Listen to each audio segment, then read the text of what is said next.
Alright, so we finished the build, but before we move on to the software part, I wanted to give a special thank you to my lovely editor and wife who went through all of that material and put this video together. Love you, babe. You know, if I was a wallet address, you'd be my private key. I don't even know what that means. Alright, for the next part of the build, you're going to need one of these. This is known as a Universal Serial Bus 3.0 external flash-based storage device, or what us in the industry like to call a stick. So this is where we're going to put the operating system, and we're going to boot from this, and that will allow us to install the operating system on our SSD. So then we won't need this anymore. So to get one of these with an operating system on it, you're going to need a computer. I know, kind of ironic. It's like when you buy a knife and it's in that impossible to open plastic where you can't open it unless you have a knife. Well, it's a similar thing here because you're going to need a computer to get one of these. And you're basically going to take the operating system ISO and put it onto this using a flashing software. This video is sponsored by Chia Explorer. This is a fantastic tool for everything Chia, and it can easily be used to estimate your Chia earnings based on your allocated storage space. This will be your go-to tool whenever you want to see the transactions of the Chia network. If you're anything like me, you want to know where you stand in comparison to the rest of the network. You can do that with Chia Explorer by taking a look at the total network capacity, top farmers, and more. Check it out using the link below. So the operating system that we're going to be using is Ubuntu, and we'll go to download, and there's Ubuntu desktop and Ubuntu server. Now, a lot of people suggest Ubuntu server, basically take them training wheels off, but training wheels make me happy, so I actually use Ubuntu desktop. And we'll just go ahead and hit download. That'll start downloading the ISO. You can donate if you're that kind of person, but The next step down here says learn how to try Ubuntu before you install. Just follow our simple guide, and this will teach you how to get it onto a USB stick. So we are running the Mac OS operating system. We will install and run Etcher, and then we'll click Etcher. You can go to this link directly, which is balena.io/Etcher, and then download for Mac OS. Take your stick and insert it into the computer. The disk you inserted was not readable by this computer. Just click ignore if that comes up. So for this, it's real simple. All you do is flash from file. You will find and select that ISO, and then same thing for the target is going to be the USB stick, and then you hit flash.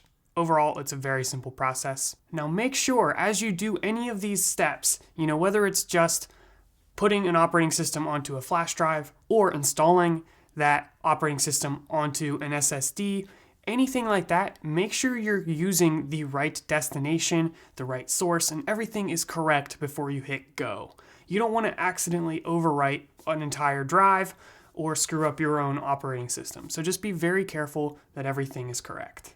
All right, so we got the USB. We'll use that to boot into our computer. All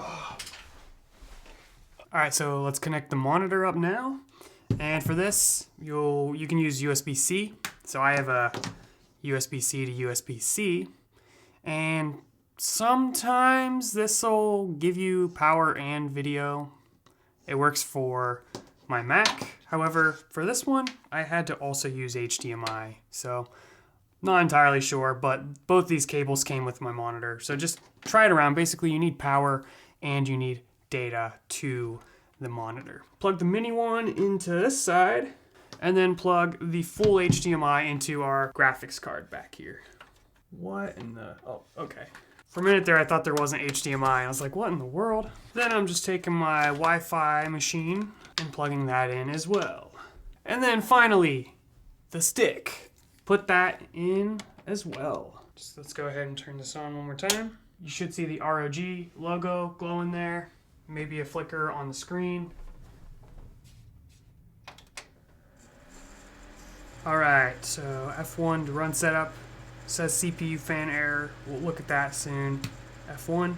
All right, so this is the BIOS. I'm gonna make one small change to fix the CPU fan issue. I just plugged in the fan to the wrong header. So you actually wanna wrap it up into this header up here. And we will turn the PSU back on and turn the computer back on. All right, so first thing, go into AI Tweaker, and we are going to just change some basic settings. We'll go to TPU 2, for a little bit of automatic overclocking. And then for memory frequency, we're just going to set it to the memory frequency that we purchased, which was 3600 megahertz. Also from the top, you can go to the Q fan control and you can adjust fan speeds. So for example, if you need your HBA card to stay cooler, you can go in here and set it to full speed. All right, and then what I'll just do is go to easy mode right here. And we're going to boot from the USB stick. Save and exit, and okay. And now, when it boots, don't press anything. So don't hit F2 or escape. All right, and there we go. Then we just hit enter. All right, and then what we're gonna do is we're gonna install Ubuntu. So we will go with erase disk and install Ubuntu. Find the one that says 120 gigabytes. That's going to be our operating system drive. Install. Continue. And then just go through the standard installation. Make sure you take note of your password and all that junk. Once it's done, you will restart. And then it will prompt you to remove the USB. All right, so we'll just log in. Quit trying to sneak up and steal my password. All right, so first thing from the drop-down arrow, I'm going to go to Settings, and then select Power, and I'm just going to turn this on. Oh my heavens. I'm going to turn this on never. You guys can go through and optimize for power and stuff, but I'm just going to have this running on at all times. Now from the bottom corner, and I'm just going to search in here, software and updates. Automatically check for updates, never. Now, this might not be the best, security thing. However, I don't want this to be interrupted. Next up, let's install the Chia blockchain.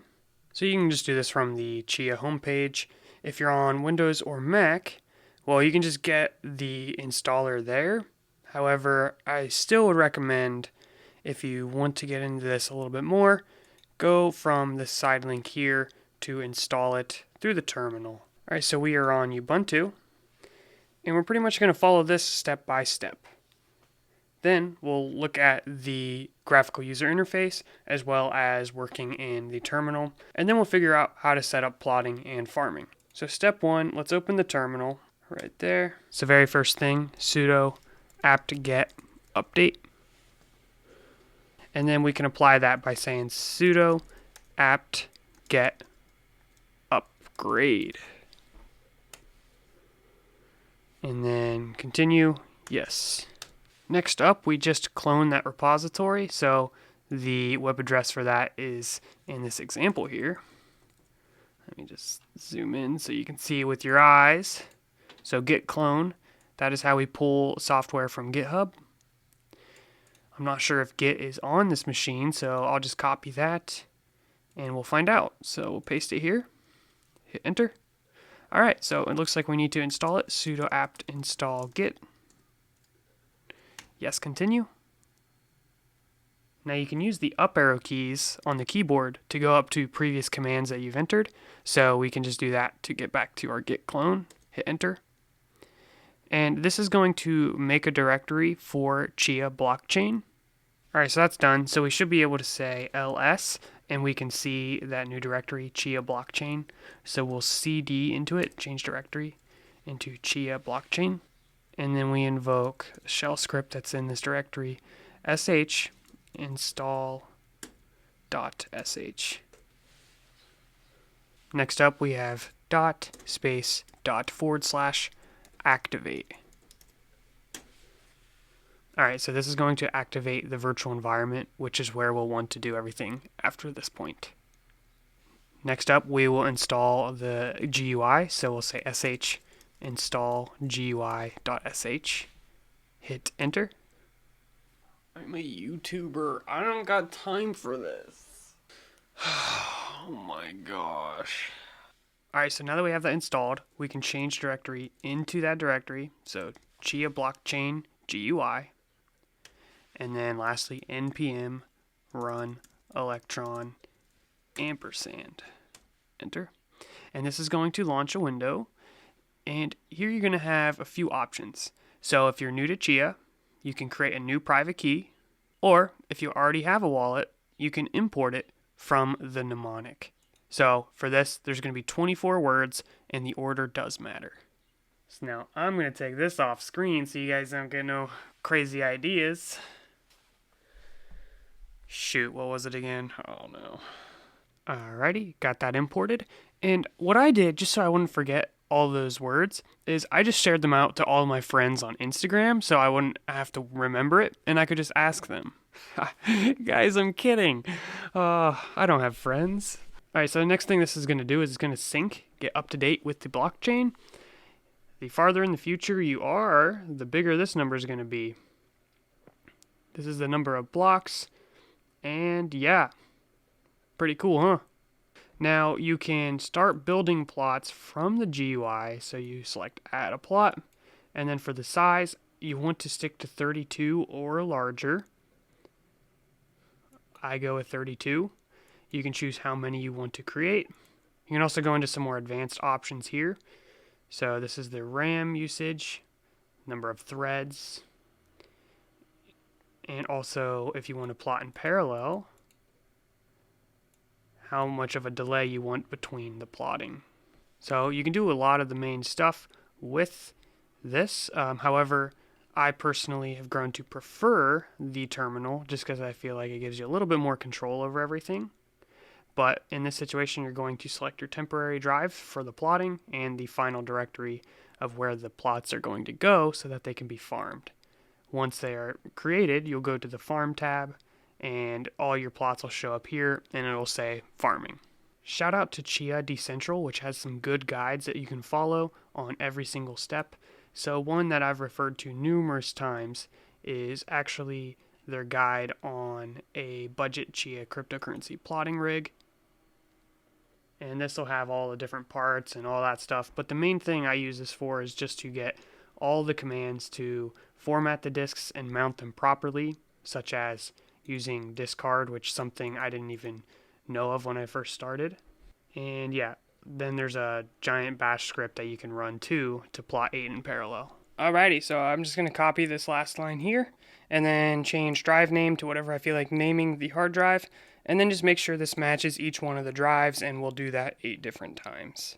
This name also coordinates with what you will see when you select one of these drives. You can also see that name right here. So for example, HDD1, and that's going to be SDC1. Yes. So these are all mounted, so I'm just going to stop them all. Alright, let's try this again. Yep. Alright, then I'm just going to do that again with the next drive using SDB1. So use the up arrow key. I'll change this to HDD2 and SDB1. Alright, so I just finished formatting all of those. I'm going to clear the screen and start with the next step, which is mounting the drives. So mkdir/mnt/, and I'm going to make one for every one of our drives. So cannot create directory, permission denied, so we'll just say sudo, and then repeat that. Mount HDD1. And we'll go through and make all of the directories that we need. Alright, there we go. Next up we will mount, and we'll just change this command slightly. So HDD1 was SDC1. Erg. There we go. And we're going to do that for all of our drives. So HDD2. And then last one here, SDH1 for HDD8. And there we go. All of our drives are mounted. So let's go ahead and clear.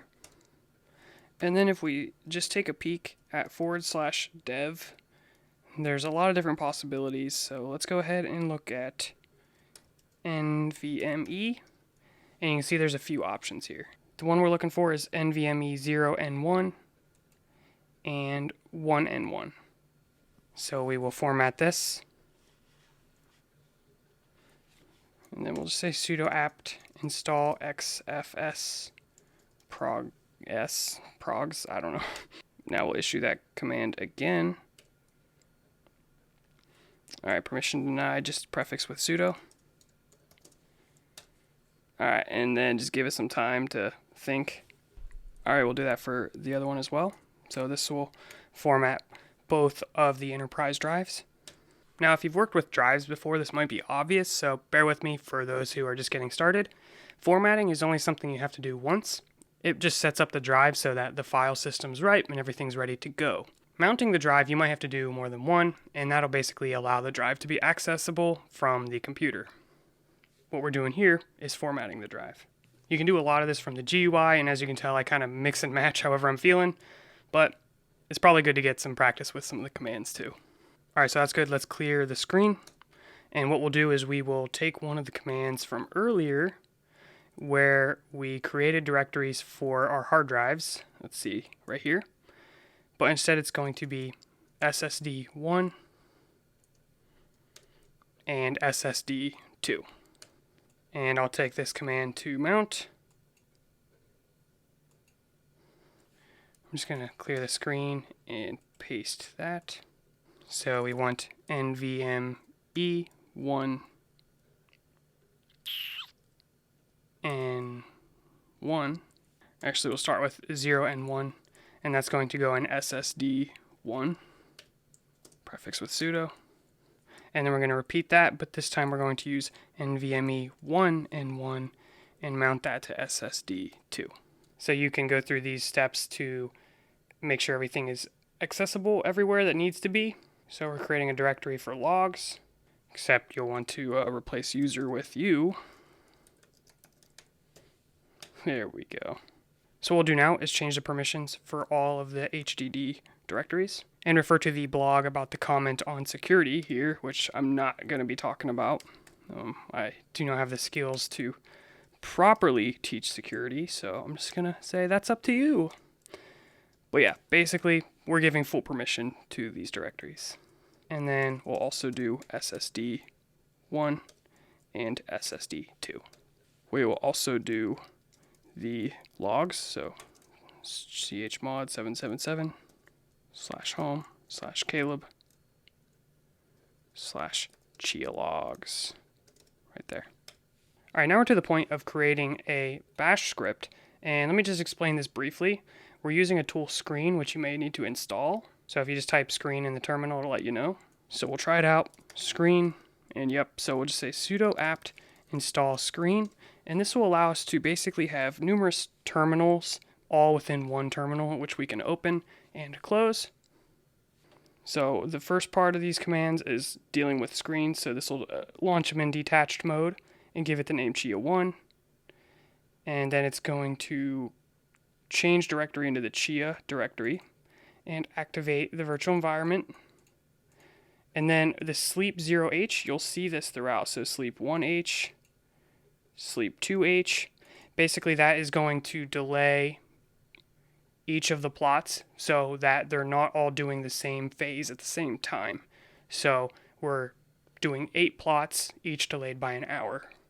And then you can check the Chia CLI documentation for what all of these flags mean, but the most important ones is the size, K32, 4,000 RAM, which we have 64 gigs of RAM, so you could probably up that, but much more is not necessarily going to make it faster, so no need to go to like 6 or 7.